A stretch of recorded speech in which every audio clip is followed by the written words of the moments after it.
Lexus Intermission report. How you guys doing? I'm still pumped up for this Caps game. DC Sports Limit TA yet again here with you. Well, it's already been 2 periods past the Caps game. Anyways, I mean I've got quite a few things that DC has to make in the future for later on, and that's gonna be the C. And first of all, we got the CC2 DCA bridge. It's more than just a connection to the airport. It's a new bridge that it's not only going to the airport, it's also another connection to it. If you're a resident, so any residents in Crystal City, whether you are or not, you may have heard about the ambitious CC2 DCA pedestrian bridge project, which could link the area's main commercial access, Crystal Drive, to Ronald Reagan National Airport and Mount Vernon Trail. And the feasibility study has been completed, and Arlington County is starting to prepare its county improvement plan budget, which could include funding for the project. However, everyone is not thrilled that plans are going forward. Like, there's a rendering right here you can see. Everyone may not be looking forward to this, like I am. I don't know if it will happen or not, because it tends to be delayed, like the Silver Line Phase 2. The connection, however, will more directly connect the Virginia Railway Express with Union Station and other areas of Crystal City in Northern Virginia. The bridge will reach near the Crystal City Metro Station and bring riders home to a future MARC and BRE train interpretation. But the renderings show lots of greenery, but the project is in the early stages already. So, while the bridge renderings show the bid's vision of what it could be, the corridor might be a bridge or tunnel or anything in between. But the bids seem to be leaning towards more an appealing bridge option. There's no set budget yet, but the feasibility study that indicates that the next step is an environmental study. Supporters of the project hope it will reduce the need for parking at National Airport, which is struggling with lack of space and indirectly lessen strain on the environment. If there are fewer cars coming to the airport for drop-off, pickup, and parking, there will be less congestion, air pollution, which is the best thing, and need for more parking space. And I believe DC needs to build hydrogen stations, because hydrogen is one of the most environmental friendly powered cars out there, and this could reduce the heat island effect created by the vast swaths of asphalt without enough open and vegetated space. The project also connects Crystal City streets with other important activity hubs in the area, serving as an airport connection as well as a space to congregate that's located near a variety of modes of transportation, hotels, housing, and jobs.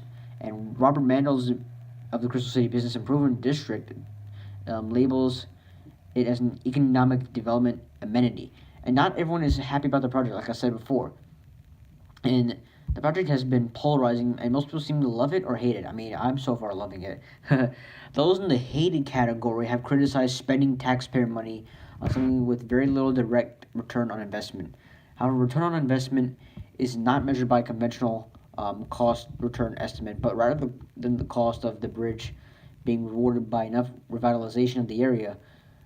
I mean, others argue that it can only be used for nearby residents because no one would want to get off this one stop before the airport and walk the rest of the way because they can just use the bridge. I mean, no one want to get off one stop before. I mean, you'd rather just get right there, right? I mean, trains obviously run on electricity, but people don't know that it can pollute carbon dioxide into the air. And here's another rendering of this Crystal City bridge right here. I mean, it doesn't look that bad of it, to me, honestly. Good signs everywhere. And some Facebook commenters argued that even people in the area would rather take a ride hail to the airport. That's certainly true for many travelers, but we shouldn't forget factors in tardy Ubers. For many neighborhood residents, the bridge has been a similar travel time with no obstacles, provide an option for people who prefer to walk, and city planners' goal is to have a number of efficient mobility options since this promotes socioeconomic development. And because of its location over a highway and on pre-developed land, the project is facing some challenges including visual obstruction, noise, and possible light contamination from the site. And some residents seem to see the connection as an alien element invading their space rather than a bonus or improvement. But here's why it could be a good thing. It's no secret that walking around Crystal City is not the most pleasant experience. Streets and wide are uncomfortable, and people walking are surrounded by speeding cars, high walls, no fenestrations, and lots of leftover space. And the Crystal City sector plan is an ongoing attempt to change that, and the CC2 DCA bridge could help achieve this goal by creating a more welcoming urban landscape. And but another big area of concern is that the bridge will somehow encroach on the George Washington Memorial Parkway below it, which many commuters cross every day. However, the National Park Service legislative mission is to protect space for drivers. The Crystal City Board is already having a discussion on how to blend the proposed crossing with the parkway experience, maybe even enhance it. I mean, the same goes for air property. The airport authority has a security enhancement that project that will likely prevent non-ticketed people who want to say goodbye for their loved ones before being allowed into National Hall. And part of the CC2DC will likely host families and hellos and goodbyes by families. And when a city is planned, roads are laid out and development follows. And here's why: because people must be able to access shops, houses, parks, and everything else in order to use them. And now we have a sustainability oriented era, and now our survival is based on limiting car use. Mobility is about having choices, and that's what's being evaluated in here.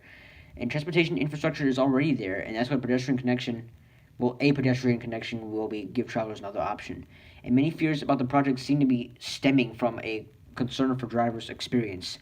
However, it's time to think about people walking and biking and reorient our society towards them. This is only uncomfortable at the moment because of how deeply rooted car culture is at the moment. Gas, gas, gas. Even hybrids do pollute, but not as much as regular cars. The BID is now looking at short-term improvements and recommended in its feasibility study. If it addresses these challenges well in the design and engineering phase, the bridge could one day be an important element that helps bring Crystal City to life by integrating public transportation and infrastructure, and it transforms into a more sustainable and people-friendly area. And here's one last rendering of it. I mean, it does look modern to me. I mean, what do you guys think?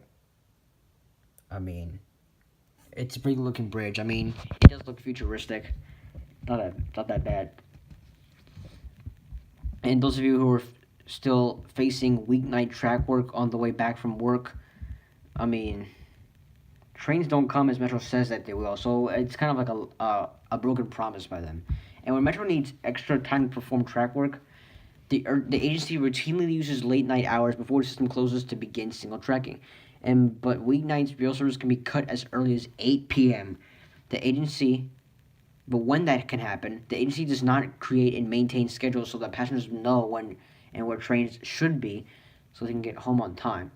Due to the major backlog of Metro Rail track and systems work, the agency routinely schedules weeknight track work starting at 10, though on occasion it started as early as 8. And when the Metro transitions to the early out service schedule, the time-based schedules used throughout the day are thrown out the window. Instead, the ROCC, the Rail Operations Control Center, relies on separating trains by how far apart they are from each other, and not based on where they are in relation to the current time. And weeknight schedules aren't updated during the track work. Weeknight schedules are not updated during the track work. The Metro Rail timetable shows that trains are scheduled to run every 20 minutes between 9:30 p.m. to system closed Monday through Friday, but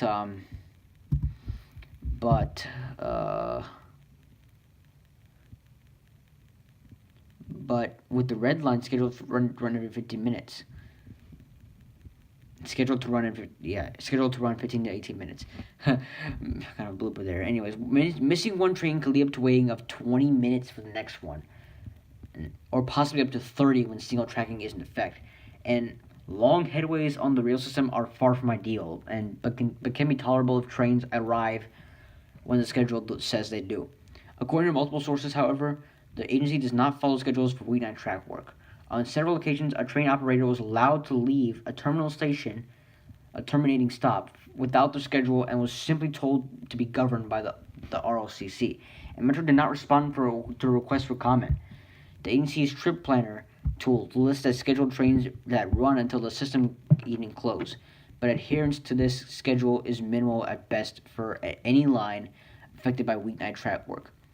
Metro publicly reports train headway adherence, but does not report on how well trains stick to their set schedules. And with wider headways, sticking to a schedule can be a key for riders. A typical weekday rush period means that trains are based around schedules first and headways second. And trains are dispatched from terminal end of line stations on set schedules. And operators have what's called a paddle, which tells them the time they should be at each station. However, once departing the terminal, trains come under the control of the ROCC, which prefers to space trains based on headway to keep trains moving in and out of stations smoothly. And headway-based scheduling can work well during rush periods, and one trains come only every few minutes. Miss one train, and the next one may just be 2 to 4 minutes behind if you're at a core station. But the day goes on, and trains begin running less frequently, and it becomes more important for customers that they run on schedule. But the Silver Line is one of the most lines affected by the lack of regular weeknight schedule adherence, and trains are routinely being cut back, operating only between Wheelrest and East and Ballston in Virginia. And those would ordinarily run to Largo, but can be cut back if there's single tracking in effect downtown or the Maryland side of the line, also the Blue Line. Analysis by the D.C. Office of Revenue Analysis in 2017 noted that with a 10-minute wait for a train, Uber had a quicker travel option than the vast majority of 99 to 114 trips measured. And ensuring that Metrorail is convenient and predictable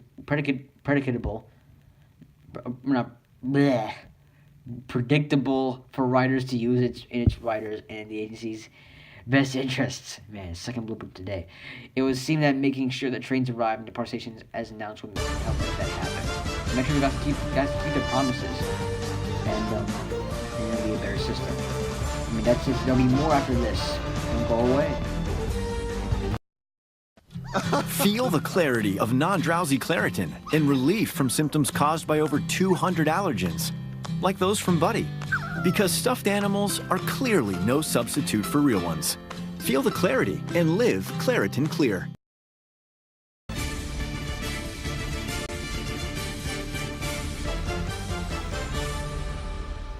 Welcome back to the intermission report, and there's still more things Metro needs to be fixing. And we'll have an update with the caps in a moment. And Metro continues to deal with defects that removed from track service, and this is basically with mud and water problems. It deals with defects that remove tracks from service, and the agency is working to get rid of standing mud and water from its tracks. And according to new inspection reports released by the Federal Transit Administration, the report shows 1,000 of 95 of 3,364 defects which FTA inspectors identified since 2015 remained unresolved through May 4th of this year. And inspectors continue to perform routine and unenamored inspections of Metro's facilities since the agency took over oversight in October of 2015. And safety oversight will become the responsibility of the Metro Rail Safety Commission, which Maryland, Virginia, and D.C. are responsible to get up and running. The new agency, in the beginning of stages, hiring a staff of 17, hope to be ready to take over later in the year. In the latest, covering December 2017 through February this year, inspectors warned dozens of the orange power connector boots located in rail yards needed new waterlight seals to keep water away from high voltage electrical cables. And Metro began replacing those orange books system-wide after the January 12th smoke incident, where an electrical fire outside of La Front Plaza led to the death of a passenger from smoke inhalation. And inspectors found approximately 15 orange boots in Alexandria Yard and 24 in West Falls Churchyard that need new waterlight seals. But both of these locations are above ground and pose less of a safety risk than underground, and neither are on revenue tracks used by passengers. And several level black track defects were found by inspectors both in rail yards and on revenue track, which require immediate repairs. And tracks were found wider than specified in at least 7 locations in rail yards, one outside Deanwood and one near Judiciary Square. and 2 additional black defects outside Stadium Armory were classified as red maintenance defects, meaning no speed restriction was installed to slow trains. And Metro's tracks are designed to be 4 feet, 8.25 inches wide. If left untreated, wide tracks can potentially lead to a train derailment, and crews are able to install gauge rods which hold the tracks in place as a temporary measure to give crews time to schedule more permanent repairs. And Metro also continues to deal with standing water and unclogged drains, according to the reports. And inspectors found numerous locations on the Red Line where they found these plus tunnel leaks, which they assigned Metro to fix. And this could be why we have a big segment closing on the Red Line, I think this summer. I'm not so sure. Either this summer or next summer. But one of the 6 programs that making up Metro's preventative maintenance program includes trackbed cleaning and clearing up drains, reducing standing water, and removing debris. The reports note that Metro has made progress in unclogging drains and removing mud which has been previously found, but inspectors are still finding and reporting new issue areas. And standing water and wet tunnel environments shorten the lifespan of tracks by causing rust or corrosion.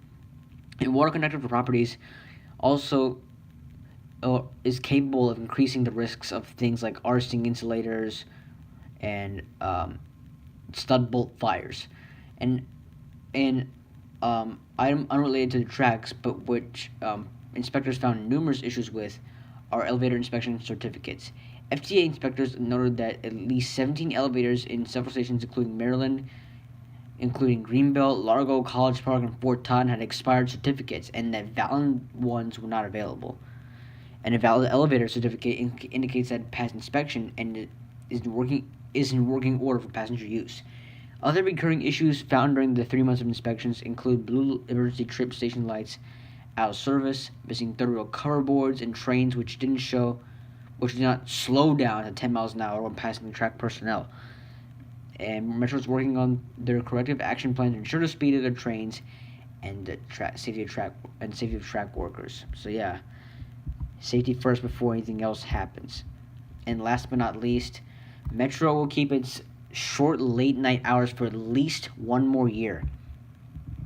And meaning trains would continue to run no later than 1 a.m. on Fridays and Saturdays, 11:30 p.m. weekdays, and 11 p.m. on Sundays for the next fiscal year starting July. And with this schedule, Metro continues to have the shortest hours of any similar rail system in the U.S.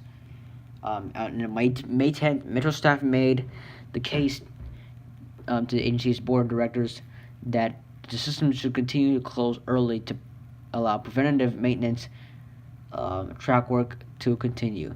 A follow-up vote Thursday, March 24th, during March for Our Lives, approved the measure to extend these limited hours in hopes of making the system more proactive about the preventing track issues. Man, blooper number 3. Metro first reintroduced a preventative maintenance program back in 2017 of July, cutting rail service by 8 hours per week so the system closes for 41 instead of 33. In exchange, Metro implemented 6 programs that they said would help them deal with track issues before they became emergencies.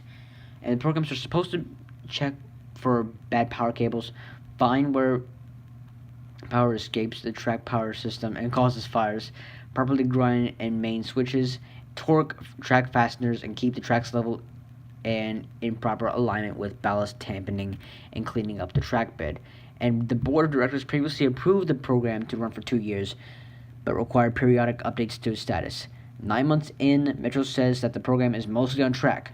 3 of the 6 programs, cable metering, I'm not sure what that really means, straight current testing, and switch maintenance, are ahead of the agency's 2-year completion to schedule at 103%, 124%, and 344% completion, respectively, while tamping is close to 94%.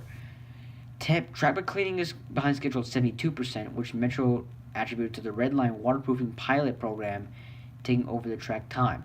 And torquing track fasteners also is behind schedule by 67% completion. Metro's Laura Mason said that the track work was delayed because newly purchased tools for the job didn't work out as expected, and Metro staff hope to use a new preventative maintenance program to help move the agency towards proactive routine work instead of requiring emergencies, which create reactive spur of the moment track work to fix issues. And Metro attributes to the some progress of the program.